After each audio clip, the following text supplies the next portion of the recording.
Hello आदाब नमस्कार, मैं हूं पुनीत मिश्रा और आप देख रहे हैं ग्लोबल अड्डा।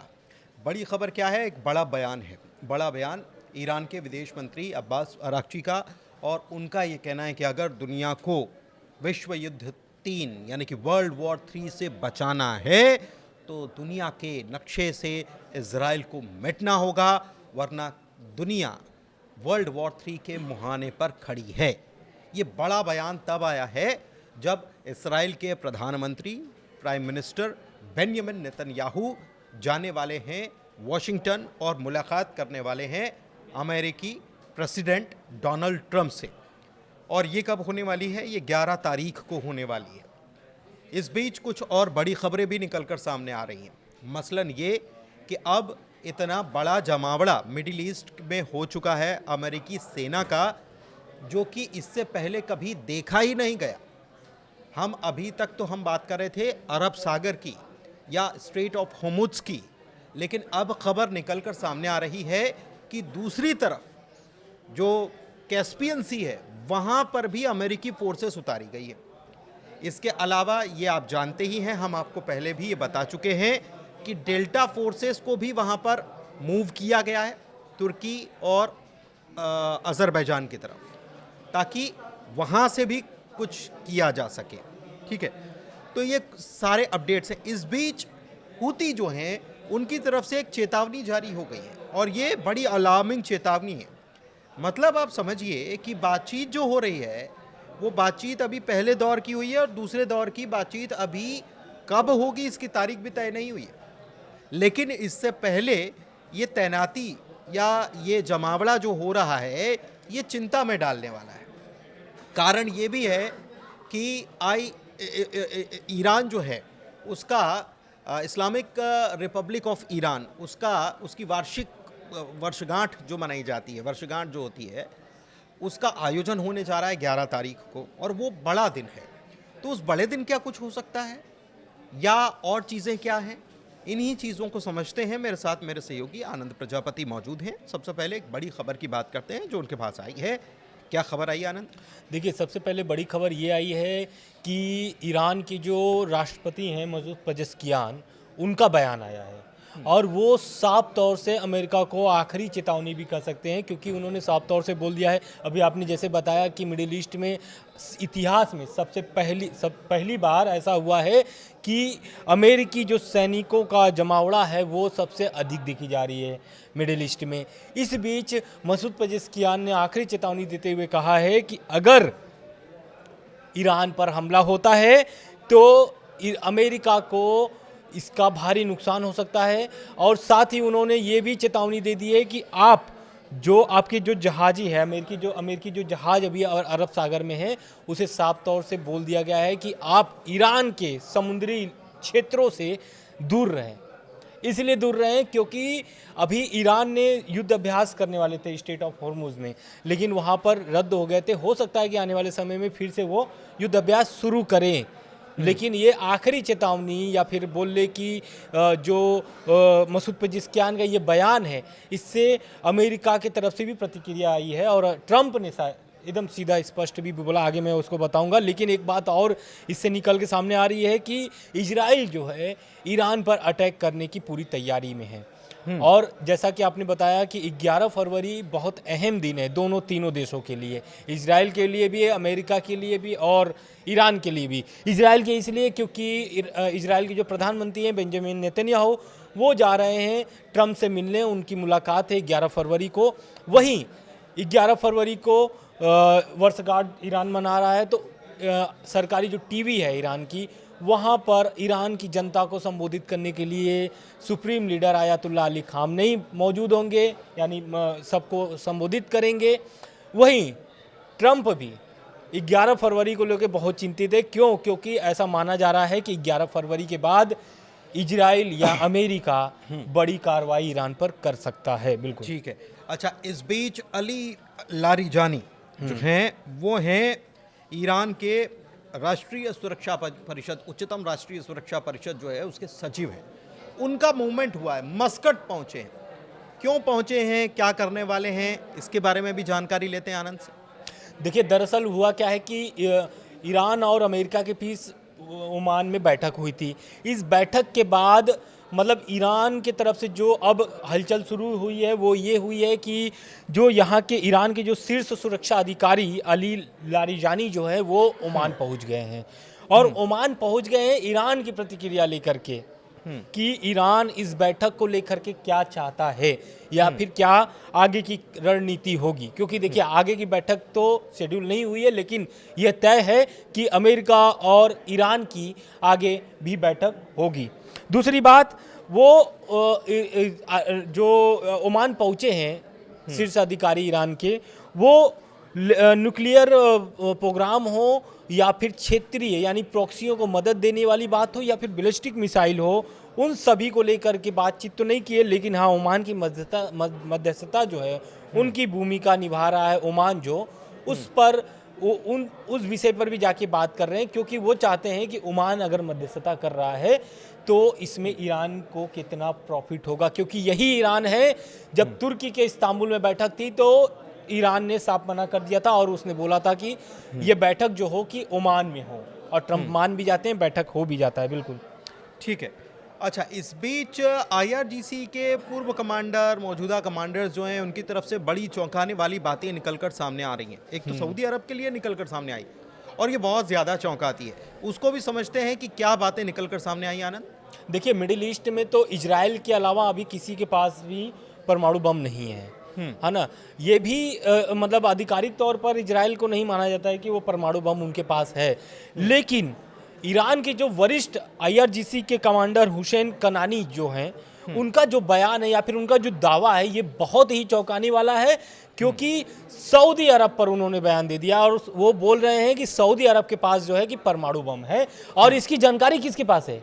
अमेरिका और इजराइल के पास है। ये बड़ा बयान है। तो ये समझ लीजिए, क्योंकि सऊदी अरब जो है कि इस प्रोटेस्ट से आप देखेंगे तो सऊदी अरब के जो बयान है या फिर उनकी चरण बाई चरण अगर हम देखा जाए तो पहले सऊदी अरब चाहता था, पहले तो सऊदी अरब अमेरिका को मना करता है कि भाई हम अपने क्षेत्रीय यूज नहीं करते। लगता है कि ये बयान जो है सऊदी अरब के ऊपर एक प्रेशर क्रिएट करने के लिए भी इस प्रकार के बयान, क्योंकि आप देखिए एक तरफ ये कहा जाता है, खबर ये आती है कि सऊदी अरब और दूसरे देशों ने ये कह दिया है कि अमेरिका अपना थार्ड और दूसरा पैट्रियट सिस्टम जो है, एयर डिफेंस सिस्टम, वो हम उनके यहाँ लगा सकता है ताकि हमलों को रोका जा सके, मिसाइली हमलों को। दूसरी तरफ ये खबर सामने आती है कि सऊदी अरब या दूसरे देश जो हैं जो अमेरिका में इन्वेस्ट करने वाले हैं $350 ट्रिलियन का, उसको उसके ऊपर ब्रेक लगाया जा सकता है अगर अमेरिका हमला करता है। तो ये आप समझिए कि एक बड़ा खेल, या इसमें बड़े खिलाड़ी के तौर पर मिडिल ईस्ट के जो आसपास के देश हैं, चाहे सऊदी अरब हो, यूएई हो, कतर हो, ये मुल्क जो हैं इनकी इम्पोर्टेंस इस हिसाब से बढ़ जाती है। तो अब देखना होगा कि ये जो बयान सामने आया है इसकी क्या सत्यता है, क्योंकि बहुत बड़ा बयान दे दिया गया है और किसी कोई छोटे मोटे व्यक्ति ने नहीं दिया है। आईआरजीसी के पूर्व सैन्य कमांडर की तरफ से ये बयान सामने आया है, हुसैन कनानी उनका नाम है। इसके अलावा अमेरिका की तरफ से एक वार्निंग जारी की गई है स्ट्रेट ऑफ होर्मुज़ के लेकर, क्या खबर है, जानते हैं आनंद से। बिल्कुल, देखिए यहाँ पर अमेरिका का जो बयान आया है वो बयान ये है कि जो होर्मुज़ में उनके जहाज़ हैं उन्हें साफ तौर पर बोल दिया गया है कि आप स्ट्रेट ऑफ होर्मुज़ से दूर रहिए। क्यों दूर रहिए? क्योंकि इससे पहले भी हमने आपको बताया कि मसूद पेजेश्कियान का बयान क्या था, क्योंकि आईआरजीसी पूरी तरीके से तैयार है हमले के लिए, और उनके कल मैंने बताया मतलब कोई बिजनेस वेसल्स भी वहां से ना जाए, मतलब किसी प्रकार के शिप वहां से ना जाए। बिल्कुल, और यही अपडेट भी है। लेकिन इस अमेरिका के इस बयान के बीच एक और जो बयान है वो चौंकाने वाला है ईरान के लिए, क्योंकि अमेरिकी फोर्सेस जो है कैस्पियन सागर पहुंच रहे हैं, और बिल्कुल कैस्पियन सी, और ताकि रूस और ईरान के ऑयल टैंकर जो हैं उस पर उसको निशाना बनाया जा सके, उसको मतलब हाईजैक किया जा सके या फिर कब्जे में लिया जा सके, ऐसी खबरें सामने आ रही है, दावा है सोर्सेस की तरफ से। लेकिन ये जो फोर्सेस बढ़ाने का अगर अमेरिका का जो फोर्सेस जिस तरीके से बढ़ा रहा है, या फिर इतिहास में पहली बार ऐसा हुआ कि मिडिल ईस्ट में इतने तादाद में पहुंच रहे हैं अमेरिकी सैनिक, तो कहीं ना कहीं ये 11 फरवरी के बाद हमको लगता है कि, क्योंकि जब तक नेतन्याहू और ट्रम्प की बैठक नहीं होती, क्योंकि उनकी बैठक होगी उसमें तय किया जाएगा कि अब ईरान के साथ क्या करना है, क्योंकि पहली लेकिन बैठक वहाँ होगी। दबाव बनाने की कोशिश दबाव बनाने पूरी तरीके से करते हुए नजर आएंगे। बिल्कुल बिल्कुल। आप जो कैस्पियन सी की बात कर रहे हैं वो जो हम देसी भाषा में कहते हैं कि परली तरफ, हाँ, मतलब दूसरी तरफ। एक तरफ आप देखेंगे तो अरब सागर है और स्ट्रेट ऑफ हॉर्मुज है, और ईरान के दूसरी तरफ कैस्पियन सी, और वहीं पर डेल्टा फोर्सेस जो हैं वो भी उतारी गई हैं। तो वो ग्राउंड ऑपरेशन की तैयारी है ऐसा लग रहा है, लेकिन ईरान को इसकी पहले से खबर है। बिल्कुल। अच्छा, एक चीज़ और है कि वो कैस्पियन सी की बात हो रही है या स्ट्रेट ऑफ हॉर्मुज की बात हो रही है, तो उधर हुतीज जो हैं उन्होंने भी एक बड़ी बात कह डाली है और एक वार्निंग दे डाली है। क्या वार्निंग है, आनंद से समझिए। देखिए, हूती जो है वो ईरान के प्रॉक्सी हैं, ये आपको भी पता है, और वो पहले भी बयान दे चुके थे, लेकिन इस बार जो है कि उन्होंने वीडियो जारी करके कैप्शन में लिखा है सुन, कमिंग सुन जिसको बोलते हैं, सुन लिखा है SOON।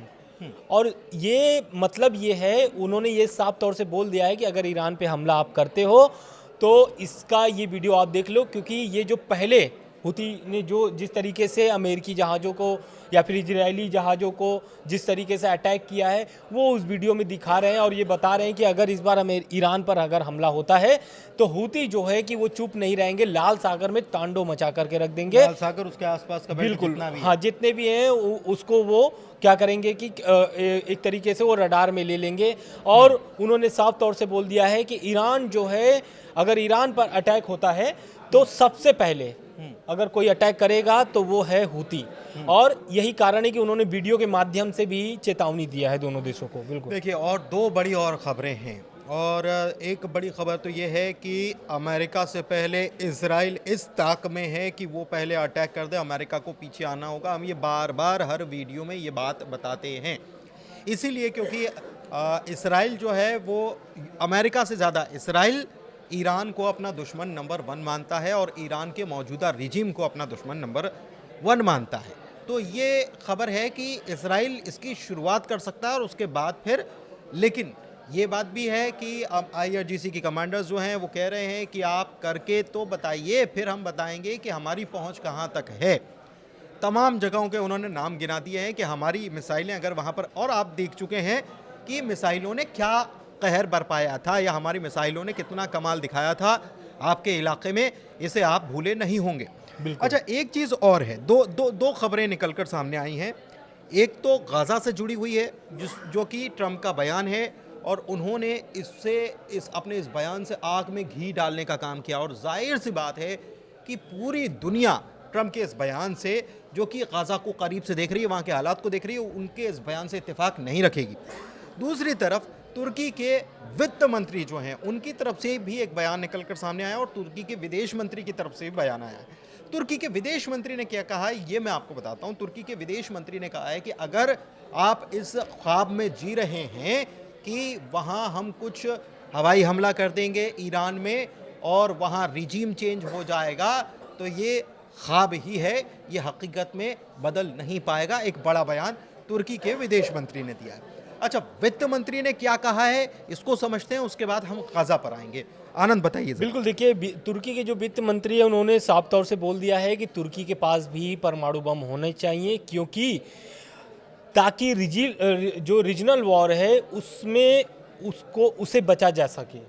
क्योंकि रीजनल वॉर इसलिए मैं बोल रहा हूँ क्योंकि खामनेई साहब का इसके पहले जो बयान आया था लास्ट टाइम, उस समय खामनेई साहब ने साफ बोल दिया था कि अगर ईरान पर हमला होगा तो ये रीजनल वॉर में तब्दील हो जाएगी, और ये रीजनल वॉर मतलब कि पूरे मिडिल ईस्ट में उसमें तुर्की भी शामिल है। तो तुर्की के विदेश मंत्री का यही इस बयान से हमको लगता है कि ऐसा उनके आसपास, हाँ बिल्कुल, उनके आसपास जो मुल्क हैं उनसे भी उनको बचने के लिए या खतरा, सीरिया से उनको अब खतरा नजर आने लग गया है, जबकि जो कि पहले बड़ा करीबी हुआ करता था।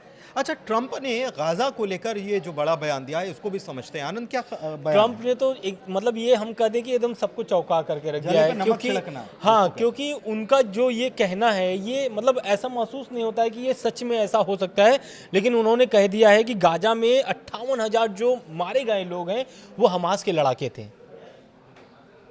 ये इसलिए क्योंकि आप भी देखे होंगे कि गाजा में छोटे बच्चे, महिलाएं, छोटे छोटे बच्चे, और खुद ये यूएन दे रहा है रिपोर्ट भी, यूएन के भी बहुत सारी रिपोर्ट में आप देखेंगे तो ये दिया गया है कि उसमें कितने बच्चे मारे गए हैं। और आपने खुद बोला है कि जब हॉस्पिटल पे हमले हुए थे इजराइल की तरफ से गाजा में, तो उसमें बच्चे और औरतें मारी गई थी, महिलाएं मारी गई थी। तो ये फिर कैसे हो सकता है कि 58,000 हमास के लड़ाके मारे जा सकते हैं? भूखे मारा गया लोगों को, मतलब वहाँ छोटे छोटे हाँ। बच्चे, उनको रसद तक नहीं पहुँचाने दी गई। बिल्कुल, और उसके बाद बिल्कुल। जब हमको याद है कि जो फ्लीट जा रही थी उसको भी किस तरीके से इजराइल ने रोकने का काम किया है और बिल्कुल। परेशान करने का काम किया है। बिल्कुल।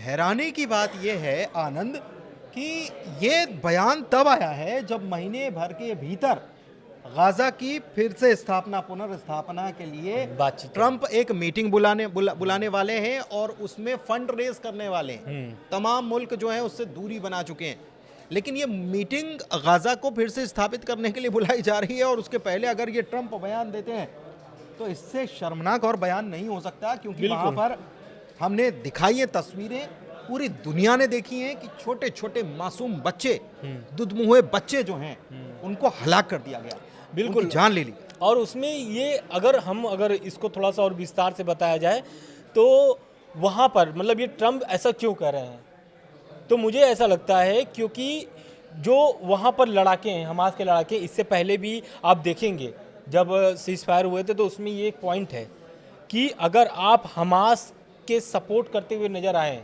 तो आपको हमास के लड़ाके माने जाएंगे। कैसे सपोर्ट? मान लीजिए कि आप वहाँ पर गाजा में एक फ़िलिस्तीनी घर है, फ़िलिस्तीनी लोग वहाँ पर रह रहे हैं, कुछ गांव है, उसमें एक अगर पकड़ा गया हमास के लड़ाके, इजराइल और अमेरिका का इस टाइप से है, उसमें लिखा हुआ है पॉइंट में, तो अगर उसमें से पकड़ा गया तो उसमें जहाँ पर ये मौजूद होगा वो सब लोग हमास के सपोर्टर माने जाएंगे। इसलिए उन्होंने साफ तौर से बोल दिया। और एक और पॉइंट उसमें जोड़े हैं इसमें कि अगर आप हमास के लड़ाके हैं लेकिन आप अपने को सरेंडर करते हैं और ये बोलते हैं कि अब हमास के लड़ाके को हम कभी भी सपोर्ट नहीं करते, तो आपको छोड़ दी जाएगी। ये दोनों पॉइंट है। तो हमको लगता है कि यही कारण है कि वो इस तरीके से इस काउंट को या फिर इतने बड़े आंकड़े को 58,000। लेकिन देखिए, दो तीन चीजें एक साथ हो रही हैं। एक तरफ तो वो मीटिंग होने वाली है 1 महीने के भीतर, बिल्कुल, गाजा को फिर से बनाने के लिए, रीबिल्डअप करने के लिए।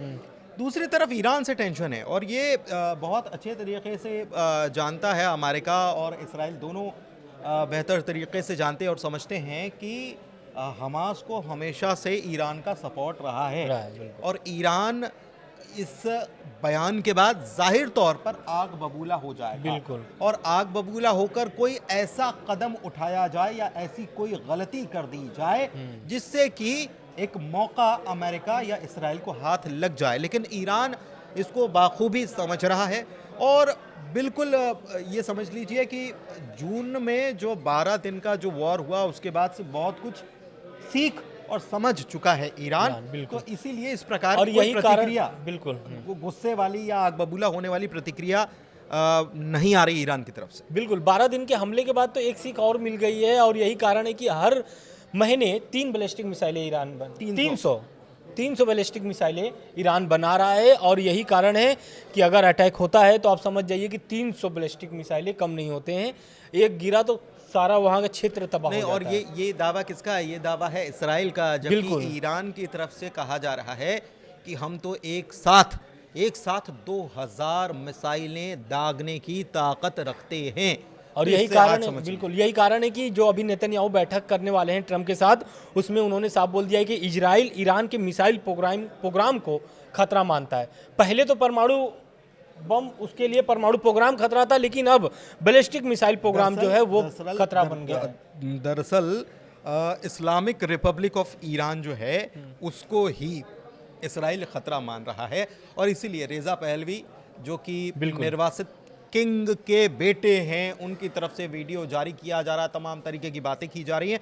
और उसमें एक मैसेज पहुंचाया जा रहा है जो ईरान में प्रदर्शन हुआ उन प्रदर्शनकारियों के लिए कि हमने एक शुरुआत की थी, इसको हमको ख़त्म नहीं होने देना है, यही वो वक्त है। तमाम सारी चीज़ें उन्होंने अपने इस वीडियो संदेश में दी हैं। तो फिलहाल इस चर्चा को यहीं समाप्त करते हैं। कैसा लगा वीडियो, जानकारी कैसी लगी, ज़रूर बताइएगा। और ग्लोबल अड्डा को अपना प्यार देते रहिए। आखिर तक वीडियो देखने के लिए बहुत बहुत शुक्रिया।